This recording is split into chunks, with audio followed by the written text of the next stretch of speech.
When the Roman legions crushed the army of Queen Zenobia outside Antioch in 272 CE, her generals expected execution. Instead, they watched their queen endure something far more calculated. Rome had perfected the art of breaking rulers without killing them, transforming defiant monarchs into living monuments to imperial power. For women who wore crowns, defeat meant facing a brutality designed not merely to punish, but to erase dignity itself. Roman law denied queens legal protection.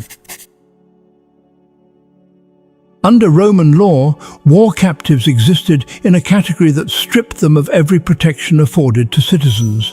The principle known as jus gentium, or the law of nations, held that military defeat transformed free people into property. Once a city fell or an army surrendered, its inhabitants became legally enslaved regardless of their former status. A queen commanded no more legal standing than the lowest soldier in her defeated army. This legal framework created a terrifying reality. Roman citizens possessed rights that shielded them from certain punishments. To flog a Roman citizen was considered scandalous. To execute one without trial sparked outrage. But foreign captives, regardless of royal blood, held no such protections. They could be mistreated, displayed, sold, or killed at the discretion of their captors. Roman law made no exceptions for gender and none for nobility. The 12 Tables, Rome's earliest legal code from the 5th century BCE, established these principles with brutal clarity. Prisoners taken in war became the property of the Roman state or were distributed among soldiers. Women of royal lineage discovered that their former power meant nothing once chains replaced their crowns. Tacitus documented this legal reality when he described the treatment of defeated British royalty, noting that Roman officials showed no hesitation in violating those who had once commanded armies and administered justice. Female captives faced additional vulnerability. Roman military culture, forged through centuries of conquest, regarded captured women as spoils of war. While some elite prisoners might be housed in relative comfort pending ransom or political negotiation, most faced immediate degradation. The line between prisoner of war and slave existed only on paper. In practice, defeat dissolved all former status, leaving captive queens vulnerable to treatment that would have been unthinkable had they possessed Roman citizenship. Royal prisoners displayed in Roman triumphs. The Roman triumph transformed military victory into public spectacle, and captive royalty served as the centerpiece of these elaborate processions. When a general received permission from the Senate to celebrate a triumph, preparations began for a display that would parade Rome's dominance through the streets for all to witness. The route stretched from the Field of Mars through the Forum and up to the Capitoline Hill, covering nearly 4 kilometers of crowded thoroughfares. These processions followed a carefully choreographed order designed to maximize psychological impact. Musicians and entertainers led the parade, followed by carts bearing paintings and models of conquered cities and distant lands. Wild animals from exotic territories were led in chains, offering Romans a glimpse of the unknown world their legions had subdued. Then came the prisoners of war, walking in shackles at the heart of the spectacle. Captured rulers marched at the front of the prisoner column, their royal garments often left intact to emphasize the magnitude of their fall. Queens who had commanded armies now shuffled in chains before crowds that jeered and celebrated their humiliation. The contrast was deliberate.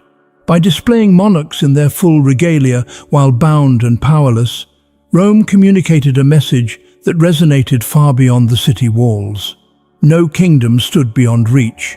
No throne guaranteed safety. The triumphal procession served multiple purposes beyond celebration. It demonstrated Roman military might to potential allies and enemies alike. It satisfied the bloodlust of citizens who craved visible proof of victory, and it provided a stage for the systematic degradation of those who had dared resist Roman expansion. For female captives of royal blood, the triumph meant enduring the gaze of thousands while stripped of all dignity. The journey typically took an entire day, with the procession moving slowly to allow spectators along the route to observe every detail. Captive queens walked this gauntlet, knowing their fate hung in the balance. Some would survive the day, others would not see sunset. The uncertainty itself served as torture, forcing the defeated to contemplate their approaching doom with every step through streets lined with celebrating Romans. Zenobia marched through Rome in gold chains.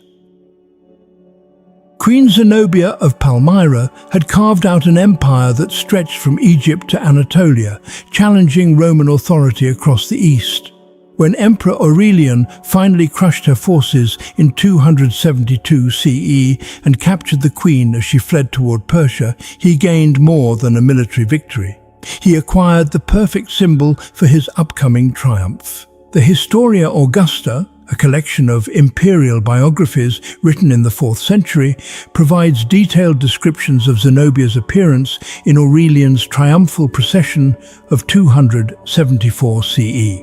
The account, likely drawing on eyewitness testimony, describes a spectacle designed to overwhelm observers with its opulence and cruelty. Zenobia was adorned with jewels that caught the sunlight, transforming her into a glittering monument to Rome's power over the wealthiest kingdoms of the East. But it was the chains that drew the most attention. These were not simple iron shackles meant merely to restrain. Zenobia walked bound in heavy golden chains, so massive that guards marched beside her to help bear their weight. The choice of gold was deliberate. These chains symbolized the very wealth she had commanded, now turned into the instrument of her bondage. Her entire person had become a walking display of conquered riches. Ancient sources note that Zenobia maintained remarkable composure throughout the ordeal. Despite the weight of the golden chains and the hours of slow marching through hostile crowds, she carried herself with dignity. This very defiance may have saved her life. Aurelian, impressed perhaps by her bearing or calculating that her continued existence served his purposes better than her death, spared Zenobia the execution that awaited most captive rulers. Instead, the emperor granted her a villa near Rome, where she lived out her remaining years. Some accounts claim she married a Roman senator and became part of aristocratic society, her daughters marrying into noble families. Whether this represented mercy or a more subtle form of humiliation remains debated. Zenobia spent her final decades as a living reminder of Rome's power. Her presence in Italian society a constant demonstration that even the mightiest queens could be reduced to Roman dependence. Boudica's daughters publicly abused by legionaries. In 60 CE, when King Prasutagus of the Iceni died, he left a will designed to protect his kingdom and family. He bequeathed half his territory to Emperor Nero and half to his 2 daughters, hoping this compromise would preserve Iceni independence while satisfying Roman demands. The strategy failed catastrophically. Roman officials, led by the imperial procurator Decianus Catus, ignored the will entirely. They seized all Iceni lands and property, declaring the entire kingdom forfeit. When Queen Boudica protested this violation, she faced punishment that demonstrated how little protection royal status afforded defeated rulers. Tacitus, whose father-in-law Agricola served in Britain during this period, recorded what followed with unusual directness for ancient historians discussing such matters. Boudica was publicly subjected to corporal punishment. The flogging alone represented a profound violation. To beat a Roman citizen required legal justification and procedural safeguards. To flog a queen of an allied kingdom constituted an act of deliberate humiliation. But the Romans went further. Boudica's daughters, likely teenagers and certainly unmarried, were violated by Roman soldiers. Tacitus describes these assaults with sparse language that conveys his own horror at events that violated even Roman sensibilities about acceptable conduct. The historian notes that Boudica was flogged and her daughters violated, placing these crimes at the center of his explanation for the rebellion that followed. The abuse was not random violence, but calculated degradation, designed to break the royal family and demonstrate Roman dominance over the Iceni. The public nature of these crimes multiplied their impact. This was not violence committed in secret, but humiliation performed before the Iceni people. By abusing the royal family in front of their subjects, Roman officials sent a message about the fate awaiting those who questioned imperial authority. The physical abuse and violation of Boudica and her daughters were meant to terrorize an entire population into submission. The strategy backfired spectacularly.